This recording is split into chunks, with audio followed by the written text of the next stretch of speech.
Assalamualaikum warahmatullahi wabarakatuh.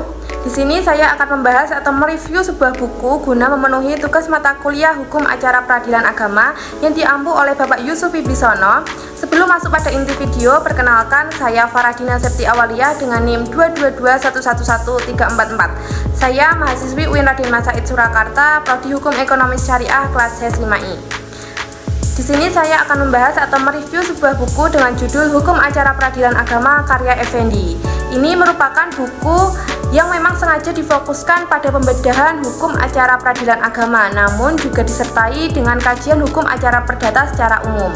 Sehingga muatan kajian dalam buku ini mengcover seluruh pembahasan terkait teori-teori hukum perdata, konsep peradilan agama hingga mekanisme beracara, serta berbagai praktik hukum. Tebal buku ini adalah 424 halaman dengan jumlah bab sebanyak 9 bab yang dibahas atau dipaparkan dalam sub-sub yang lebih rinci lagi. Materi yang dibahas di dalamnya dimulai dari bab pertama, bagian pendahuluan. Seperti dalam kebanyakan buku, bab ini membicarakan tentang alasan kenapa buku ini dibuat, beserta latar belakang sejarah dari berkembangnya hukum acara peradilan agama, dan juga sedikit banyak bagian awal ini memberikan gambaran bagi para pembaca untuk mengetahui lebih lanjut seperti apa yang akan dibahas pada bab-bab selanjutnya. Di dalam bab kedua, di sini membahas mengenai peraturan dan mengajukan gugatan. Yang di dalam sub-subnya dibahas mengenai ruang lingkup kekuasaan pengadilan terkait kekuasaan absolut, kekuasaan relatif, dan kekuasaan pengadilan agama dan pihak-pihak yang berperkara. Dalam hal ini, penulis juga menjelaskan terkait perkara-perkara apa saja yang menjadi wewenang absolut pengadilan dalam lingkup peradilan agama dan lingkup perkaranya sebagai berikut, seperti perkara perdata Islam tertentu seperti perkawinan, waris, wasiat, hibah, wakaf, zakat, infak, sedekah, dan ekonomi syariah. Dan objek sengketanya yaitu berupa benda terdapat sengketa hak milik atau keperdataan lainnya. Seiring dengan kemajuan zaman, kesadaran hukum masyarakat, maka semakin banyak pula para pencari keadilan yang ingin menyelesaikan perkara yang dihadapinya melalui peradilan agama. Pada subbab gugatan permohonan, penulis juga menjelaskan bagaimana tata cara yang benar dalam membuat gugatan dan permohonan, dan juga memberikan contoh seperti permohonan cerai hingga prosedur permohonan sita. Pembahasan yang dibahas pada subbab yang satu ini cukup singkat dan memberikan pengetahuan atau gambaran dasar dari hukum acara peradilan agama. Pada intinya, dalam menuliskan materi tidak bertele-tele langsung pada pokok pembahasannya. Di dalam bab ketiga, buku ini membahas mengenai proses perkara di pengadilan terkait pendaftaran perkara, penetapan majelis hakim, penetapan hasil persidangan, pemanggilan sidang, dan kewajiban majelis hakim setiap persidangan. Dan selain itu, pada pembahasan kali ini penulis juga memberikan solusi jika penggugat tidak hadir di persidangan, tergugat tidak hadir di persidangan, tergugat lebih dari seorang, dan bahkan jika penggugat dan tergugat ini tidak hadir di persidangan. Solusi yang dibahas dalam buku ini seperti perlawanan atau verzet atas putusan atau verstek terkait syarat-syarat mengungkapkan upaya hukum perlawanan verzet, prosedur pengajuan perlawanan verzet, tenggang waktu mengajukan perlawanan verzet, jalan pemeriksaan verzet, dan putusan atas perlawanan verzet. Contohnya dalam kasus perceraian, jika penggugat dan tergugat tidak hadir dalam persidangan dan penggugat telah memenuhi syarat formal untuk memanggil tergugat secara sah, maka hakim dapat memutuskan perkara tersebut secara verstek. Namun tergugat masih bisa mengajukan verstek atau perlawanan terhadap putusan verstek jika merasa ada ketidakadilan atau merasa tidak diberitahu secara sah tentang persidangan tersebut. Verzet harus diajukan dalam jangka waktu tertentu, biasanya 14 hari setelah tergugat mengetahui putusannya. Selanjutnya mengenai pembuktian. Di dalam bab ini mengelompokkan 3 macam pembuktian. Di antaranya ada pembuktian menurut hukum acara peradilan umum, pembuktian menurut hukum acara peradilan Islam, dan pembuktian dalam praktik di pengadilan agama, di mana yang harus dibuktikan adalah peristiwa untuk meneguhkan haknya atau membantah hak orang lain. Contohnya dalam kasus jual beli sawah, di mana sawah yang telah dijual oleh pemilik berpindah haknya menjadi milik si pembeli.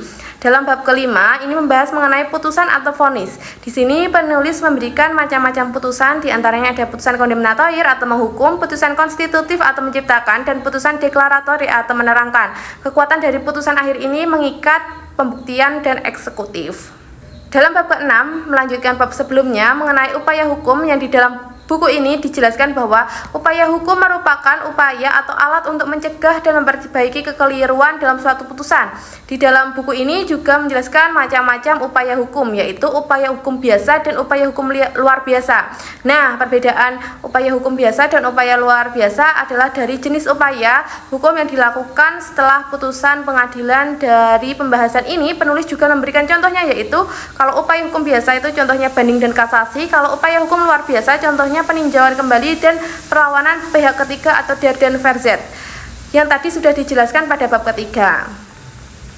Selanjutnya pada bab ke-7 juga yang membahas tentang pelaksanaan putusan hakim atau eksekusi. Di dalam bab 7 memberikan pemaparan terhadap macam-macam pelaksanaan putusan hakim yang biasa kita kenal dengan sebutan eksekusi. Di antaranya yang pertama ada eksekusi menghukum seseorang untuk membayar sejumlah uang. Dalam hal ini penulis memberikan contoh mengenai kasus perceraian di mana menghukum seorang suami atau tergugat untuk membayarkan nafkah kepada istri yang termuat dalam pasal 49 Undang-Undang Nomor 7 Tahun 1989.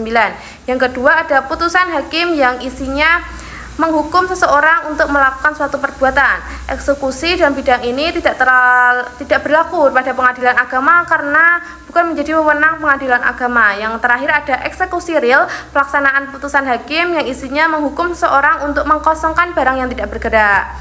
Dalam bab ke-8 membahas pemberian kuasa. Di sini penulis menjelaskan secara umum pemberian kuasa diatur dalam pasal 1792 sampai 1819 KUH Perdata, yang berisi 4 bagian penting, yaitu sifat pemberian kuasa, hak dan kewajiban pemberian kuasa, dan penerimaan kuasa atau isi kuasa, hak upah atau honor pemberi kuasa, hak retensi, tanggung jawab penerima kuasa, serta berakhirnya pemberian kuasa. Selanjutnya pada bab terakhir ini adalah bab yang menjadi keunggulan dari buku ini mengenai taktik dan strategi membela perkara perdata di depan pengadilan.